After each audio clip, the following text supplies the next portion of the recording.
special edition of our ET Health World, we have with us renowned scientist Dr. Mrutyunjay Mohapatra, Director General of Meteorology, India Meteorological Department, Government of India, well known as Cyclone Man, to give us insights on the climate change and its impact on healthcare. Thanks a lot, Dr. Mohapatra, for taking out time and speaking with ET Health World. So to begin with, I would like to ask Dr. Mohapatra, every year the heat wave conditions across India, particularly in March and April, are increasing like rapidly. So the reasons for the same, and can you tell us about this year's heat wave conditions? If you can just give us some insights. Over to you, Dr. Mohapatra. Yeah. India is a tropical country, and hence, therefore, in the summer months like March, April, May, and first of all, June, it experiences high temperatures. And this region of high temperature progresses from south to north. That means in the southern peninsula, we may have the higher temperature in the month of March. As you go to April, it is the central India. And as you go to the month of May, it is the northern parts of the country which experiences the highest temperatures. Now, while this is the progression from south to north with respect to season, we can also have some kind of variations in temperatures on day-to-day basis and also from year-to-year basis. Within a season, the temperature variations are usually guided by the various types of weather systems affecting a region. Say, for example, when you see this year, we have experienced heat wave conditions in the month of March over central parts of the country and also northwest India. It has also continued in the month of April, being more severe in northwest India and west central India. In the month of May, it has improved in eastern parts of the country. But however, if you look at the northwest India, a fresh spell has commenced on 8th, and it is now spreading towards major part of the west central India and northwest India.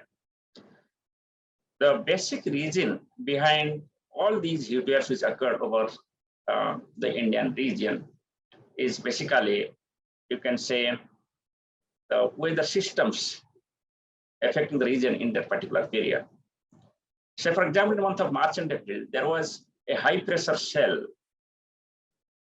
due to which there was anticyclonic circulation of the winds in the middle troposphere at a height of, say, about 3 kilometers to 5 kilometers or 6 kilometers. So when there is an anticyclonic circulation, that means wind is rotating clockwise, the wind goes down. Just like if we just imagine tightening a screw with a screwdriver, we rotate the screwdriver clockwise and screw goes down. In the same manner here, while there is an anticyclonic circulation or a high pressure cell, wind is rotating clockwise and hence it is coming down. As the wind goes down, it gets warmed off because the troposphere has the characteristics that higher you go, cooler you feel. So if you go to the lower, then temperature increases near the surface. At the same time, wind also gets compressed and gets warmed up. So therefore, this high pressure cell leads to increase in temperature. And such type of high pressure cell was almost a semi-permanent feature in the month of March and April, which is centered over South Pakistan, South Rajasthan, Gujarat, and adjoining Maharashtra and Madhya Pradesh. So as a result, every spell has the beginning of rise in temperature from South Pakistan, South Rajasthan, Maharashtra, and Gujarat. And thereafter, what happens actually, because of the flow pattern, the wind blows from this area towards the east and also towards the northwest. As a result, this heat, which is generated over this particular area, gets spread off towards northwest India and also towards the eastern India. So that was the mechanism how all the three major spells of heat wave which have occurred this year in northwest India and central India. But east central India has another mechanism. It is adjacent to Bay of Bengal, and hence there is a feeding of moisture from central India. And because of that, in the afternoon, the thunderstorm occurs. And thunderstorms leads to fall in temperature by 3 to 4 degrees Celsius in a particular day. So therefore, it fights with heat wave conditions and reduces the impact of the heat waves. But this year, in the month of March and April, there was no such thunderstorm activity because of the weaker moisture incursion from the Bay of Bengal towards eastern parts of the country. At the same time, in the northwest India, there were 6 disturbances, western disturbances, which prevailed over the region, but they were very weak, and they moved north of the Indian region. Only one western disturbance around 15th of April or middle of April, that caused good rainfall activity, and there was abatement of heat wave for some time from the middle of April to, say, third week, end of third week. After that, again, from 25th April, a severe spell started. So basically, therefore, I will attribute this year's heat wave conditions with higher than normal duration and more intense heat wave spell due to, number one, the semi-permanent high pressure cell and associated cyclone circulation in the middle troposphere. Number two, weaker and absence of western disturbances affecting northwest India. Number three, weaker sea breeze from Bay of Bengal, which could not abate the dry continental warm winds from northwest India to eastern parts of the country. Well explained, Dr. Mohapatra. I would like to know about what are the initiatives taken for such extreme climate conditions, and if you can tell us about the National Monsoon Vision and how it's helping in extreme weather events, like particularly for heat waves, anything is happening. If you can elaborate on that, please. Yeah. As I explained, the occurrence of heat wave occurs in association with the various types of weather systems occurring over the region. In addition to that, heat wave also can be linked to various types of large-scale processes, like say El Nino, La Nina, or the polar temperature or mid-latitude temperatures, and the flow pattern in Africa, for example. So to track upon all these weather systems, to find out the impact of various types of large-scale features on the local circulations and hence the temperature rise or fall, you need to monitor continuously all the observational data, including temperature data, winds data, weather data, pressure data, and also you need to predict all these in different time scales. After 2015, very intense heat wave conditions when 2,000 people died in the country, Minister of Earth Sciences and India Meteorology Department decided to have a seamless forecast system for the heat wave. From 2016 onwards, we started providing a seasonal forecast for temperature in the summer months, that is March, April, May. And we interpreted from that seasonal forecast to provide the guidance about the occurrence of the heat wave conditions. So that practice continued. And that seasonal forecast is followed by an extended range forecast. That is forecast for next 4 weeks. So every week on Thursday, we issue an extended forecast indicating whether there will be a hot spell or cold spell, in which area it will be there, what could be the intensity of that spell. To follow it often, we have the short to medium range forecast, valid up to say 5 days and outlook of 2 days, so total 7 days forecast. And this forecast is provided at the district level across the country. And also it is provided at the city level, or about now 1,200 cities in the country. Now, in this 5 days forecast, we issue the warning. It indicates the possibility of occurrence of heat wave, intensity of heat wave, and also the impact of heat wave. So impact-based heat wave warning is provided, indicating the color codes, indicating the expected damages on human health, animal health, productions, etc., on environment. And also we say the suggested actions, what's to be done. So for this purpose, while we went on to have this seamless strategy of monitoring and forecasting heat waves, at the central level, the policy guidelines were also framed by NDMA and the state disaster management authorities in collaboration with IMD and other early warning agencies and various experts, starting with health experts and municipal authorities and many more public and private agencies. So that policy guidelines lead to the development of a specific roadmap, strategy, and approach for monitoring, prediction, warning, and early actions. So in that practice, IMD became a part of that to develop a heat action plan. And that heat action plan is implemented for all the districts in these heat wave prone areas, and also for certain cities in these heat prone areas. When I say heat prone areas, it is the Northwest India and the Central India mainly, which experiences the heat waves basically in the period of March to May and early June. So the newest beginning, what we have done during last 1-2 years is that when there is a heat wave conditions, it not only depends upon only the daytime temperature, but also it depends upon the night temperature. If night is warm, day is also warm, then people cannot take rest and it affects our human health and psyche also. Similarly, the all impacts. The third point is that the humidity, relative humidity. So if humidity is high, the feel like temperature will be quite high. If humidity is less, the feel like temperature will be quite less. That means heat wave impact will be more if heat wave is there, humidity is there. The next one is that winds. If you have got the strong dry winds, along with the rise in temperature, then it becomes more disastrous. If you do not have winds, only temperature, then it's less disastrous. So therefore, what we are doing actually, we are not only providing only the temperature forecast, but also the forecast of all this humidity, winds, and all related parameters, which are in combination affecting the human health and other things. Now, to have the impact assessment, what we have done actually, we are trying to develop a system where we'll have the weather informations, which is temperature, and also we'll have informations about the impact.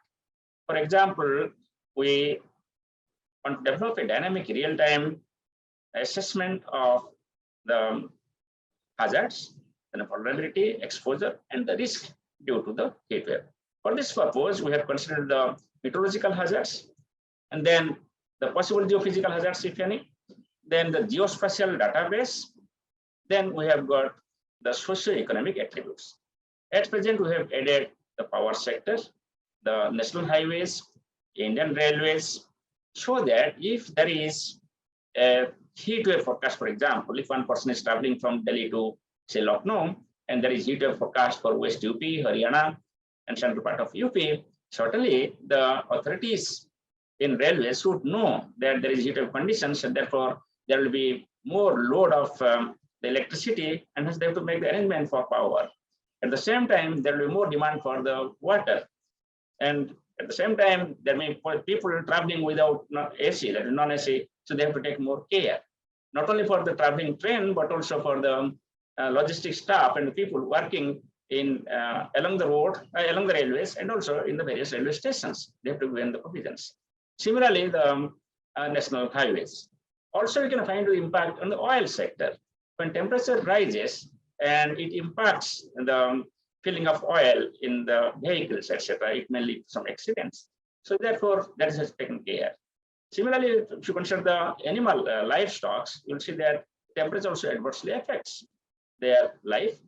Sometimes the poultry, etc., are affected, and also the milk production also gets affected. So therefore, we have to take precautionary measures for that, so that you can keep them under shade and you can provide sufficient water, so that you can avoid the losses. For the human being, certainly we have to go for do's and don'ts. We have to go for Ministry of Labor to decide upon the working hours. It is decided in many states. Similar for schools. Many schools and colleges were closed during summertime when there is a heat wave conditions. You can schedule the timing. Similarly, there are many other sectors where the mass is involved and mass is exposed to the heating conditions. So, for example, traffic police, they're also working under the sun. So they have to told and they have to take the precautionary measures while working under the sun to provide the safeguards on the roads. So therefore, there are many vulnerable communities for which this impact-based information has to be communicated and early action is to be taken based on the early warning. So, going further, I would like to know, the IMD also had plans for the phase 2 of the National Monsoon Mission, and you were looking at the sectoral applications, as you clearly explained just now. But what kind of data for sectors like health related, if you can, touch upon, can you elaborate on the aspects of health in the phase 2 of the National? Yeah. So I will just link it to your previous question. Monsoon mission is a success story. Under the Monsoon mission, Minister of Earth Sciences could establish a 10 petaflop computing machine. In this 10 petaflop computing machine, we could run 2 different global models. And these global models provide forecast up to 10 days. We could run the extended range forecast model, as I told, to provide forecast up to 4 weeks. We could run the dynamical seasonal forecast model to provide forecast for each season and each month, which is being provided at present for rainfall and temperature and associated weathers. Then in the second phase, we came up with the application. Some application products were also developed, various types of sectors. And that is also being augmented now in the third phase, so that we can have a realistic impact-based forecast and risk-based warning. So while doing so, we identified certain sectors as the priority area. I just gave the acronym with UPHIT. So U stands for urban sectors, P for power, H for hydrology and health, then E for environment, A for agriculture, T for transport and tourism. All these sectors, what I told you, these are the major core sectors which decides the economy of the country, and apart from the disaster management. And if we can safeguard these sectors from the disasters, then we can save the economy. Because we all know that the GDP of the country is highly affected by the various types of disasters. So under this monsoon mission, the objective is this one, to improve our modeling system and to add the hazard modeling, to develop the impact-based modeling for each and every sector, as I told, and then to go for a risk assessment in a geospatial platform. Not only that, to develop the products which can be usable, actionable in such a manner that any layman can take action based on the products developed by IMD. So for this purpose, we are improving our public weather systems so that our informations are available in graphical format, in addition to textual format. It is available in audio, it is available in video. It is also available in local language. Now we are providing information in local language for various types of bulletins, information for various sectors. Apart from that, we have also gone for some kind of collaboration, public-private partnership. For example, if we say power sector, we have got collaboration with Ministry of Power, and we together are working to provide information to the power generators, power distributors, and by the way, also individual householders. They're also being affected by the heat wave and other parameters. So similarly, if you consider agriculture, it is another public-private partnership where we involve the various state and central agricultural universities. We involve say, for example, different agencies like MS Swaminathan Foundations and others for disseminations.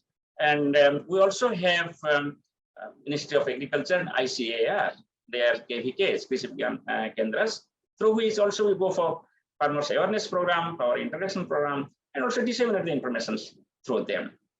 Similarly, if you go to the health sector, for example, we have got the cooperation with the health department. For example, we are first time we are issuing for last 2 years the forecast for malaria threshold temperatures and for dengue.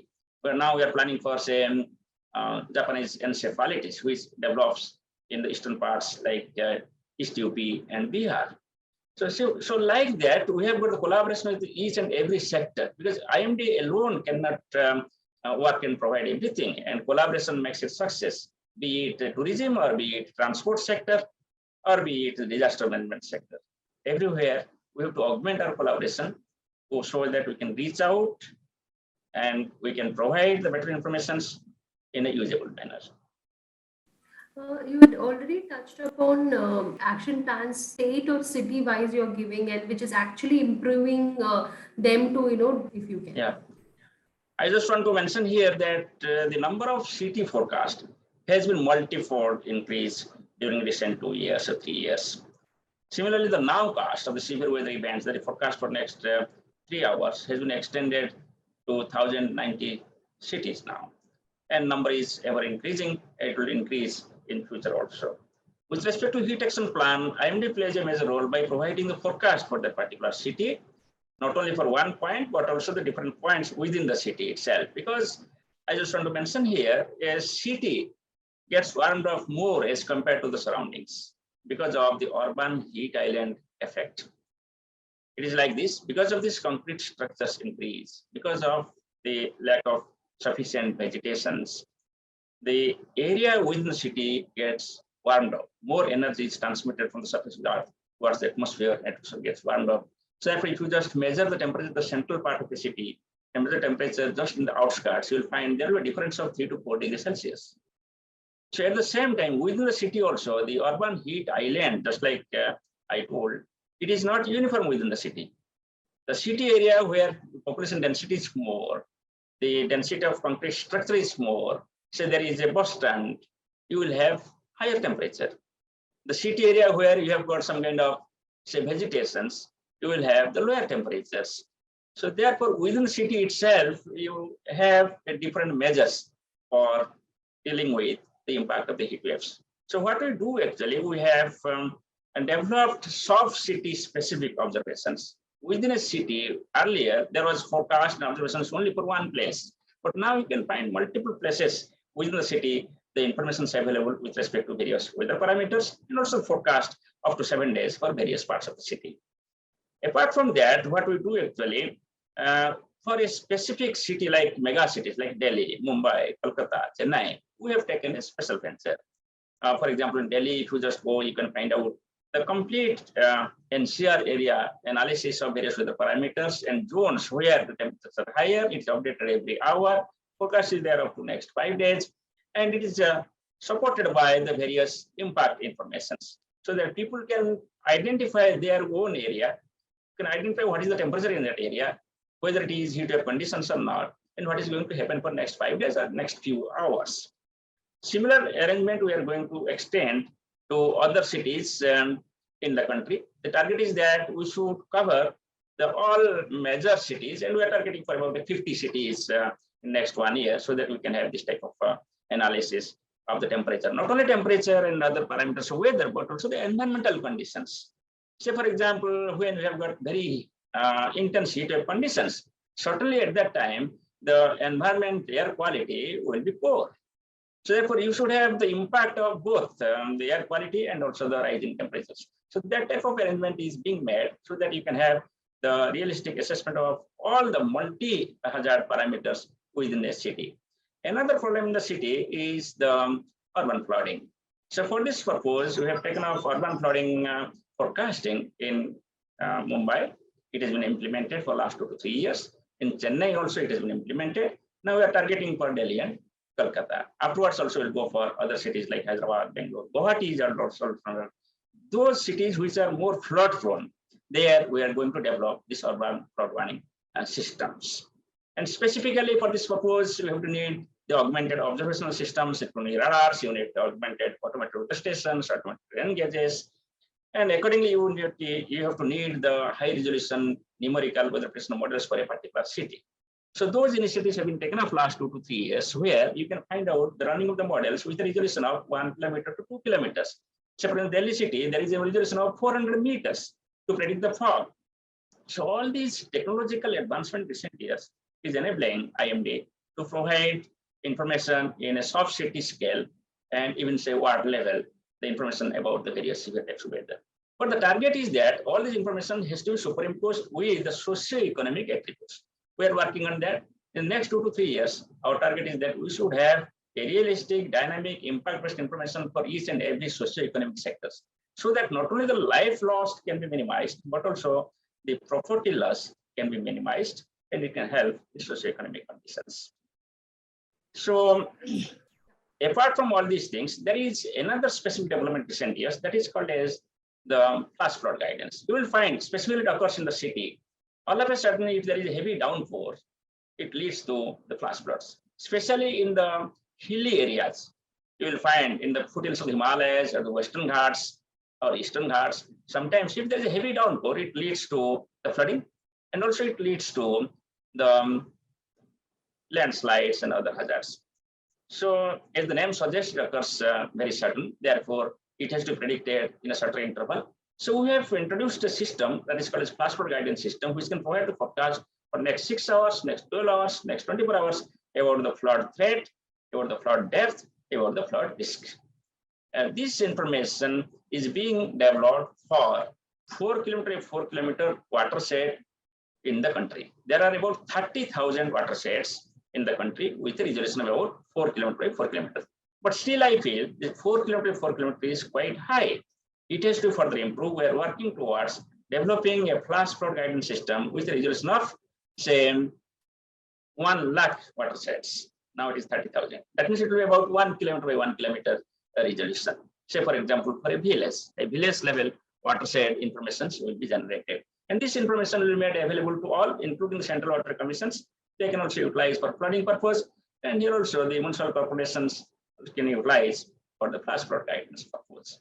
The same information also being provided to Geological Survey of India, who are responsible for the landslides. We are working with Geological Survey of India to develop the landslide early warning system. At present, there is no early warning system for landslides. And landslide majorly depends upon the heavy rainfall. And heavy rainfall forecast what we are providing, that is to be utilized by them and provide guidance for landslides. Of course, there are certain landslides which occurs because of the earthquake, but that is very less. Usually, heavy rainfall induced landslides are quite more in our country.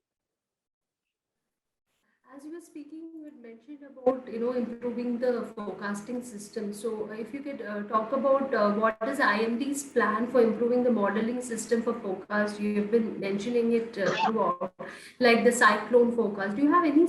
You have a cyclone forecast. You said you have improved the warning system for heat waves. So, anything specially the technological side, like where you're implementing AI or the next gen technology to make it more robust, if you can touch upon that. Yeah, so 3-4 more major initiatives have been taken up. The number one is that the target is that no severe weather should go undetected and unpredicted. So if you see that the type of severe weather which occurs in the country, that includes the thunderstorms, lightning, squalls, which are very, very location specific. Sometimes the lightning will occur in one of the village, other end may not have the lightning. So what we have done in recent times, we have started lightning detections. With the help of Indian Air Force, Indian Institute of Meteorology, there is a lightning network, observational network. And also we have got the satellite-based lightning observational systems. We utilize all in a geospatial platform put up in the for the general public in our website. Every 5 minutes, we update this information where the lightning is occurring so that people can know where the lightning is occurring. Next part comes the lightning predictions.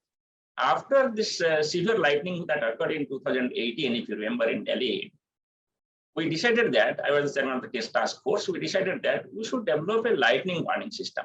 And India is among the 5 countries in the world which have the lightning early warning system. And we are providing lightning warning every 3 hours through our nowcasting system. And also there is a mobile app called Damini, which provides information about the occurrence of lightning and the forecast for next 40 minutes. And this Damini mobile app is developed by IITM and is available to the public. It can be downloadable. We also provide all these information to the farmers, to the Kisan Vikas Kendras, and also the SMS systems. It is available through mobile app, and also APIs are available. The APIs are provided to various state authorities. But apart from all these the social applications, you need the infrastructure development with respect to augmenting the lightning network observations. Number one, that is the plan. The second one is that only lightning observation cannot help for predictions. We need the radar. At present, we have extended number of radars recently, and it is now 33 in the country. But the total number of radars which are required is the 65 that has been planned. And during next, say, 2 to 3 years, we will have the increase in radar observations from 33 numbers to 65 numbers. Also, we need the development of the computing systems. So we have to augment our high performance computing system from 10 petaflop to 30 petaflop in the next 2 years.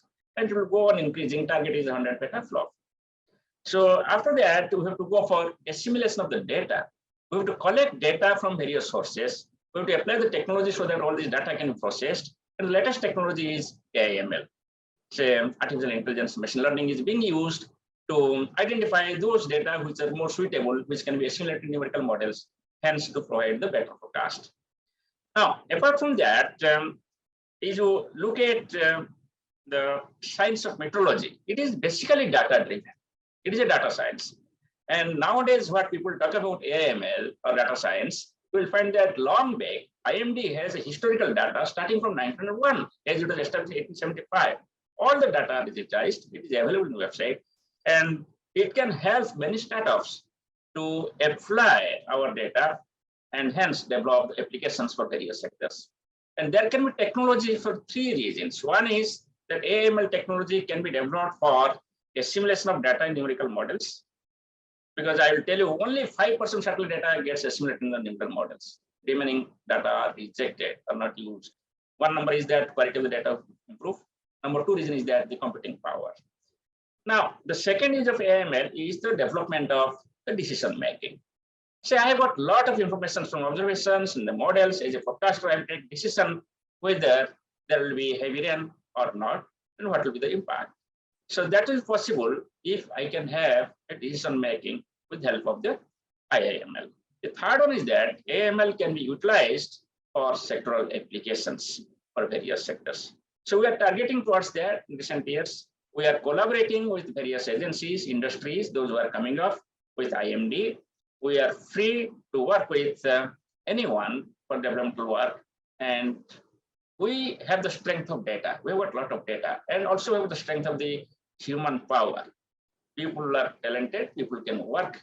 And so there is enough scope to work with the industry for development of the new technology, both with respect to infrastructure and also with respect to the models and tools and methods. Dr. Mohapatra, I would also like to know about, the IMD and ICMR's expert committee you had mentioned earlier to eliminate malaria in India. So, what is the reason for bringing out this committee and how it's going to help eradicating malaria? If you look at India is notorious for the notorious means you can say unfortunate. There are many people who die due to malaria because it is a tropical country. So therefore, IMD was eager to provide information with respect to malaria, and the Malaria No More campaign, the international NGO came off, and the government of Odisha has taken off as a pilot study for the southern districts of Odisha, where we are providing the information, we are developing the models, and also validating the models with the data from the health sector, health department of the government of Odisha, government of India, and all are working together. And that will help us to extend these health services across the country once it is completely successful. So, but however, at present, we are providing the forecast of threshold temperatures for occurrence of malaria mosquito for each and every district in the country. That is being used by some people.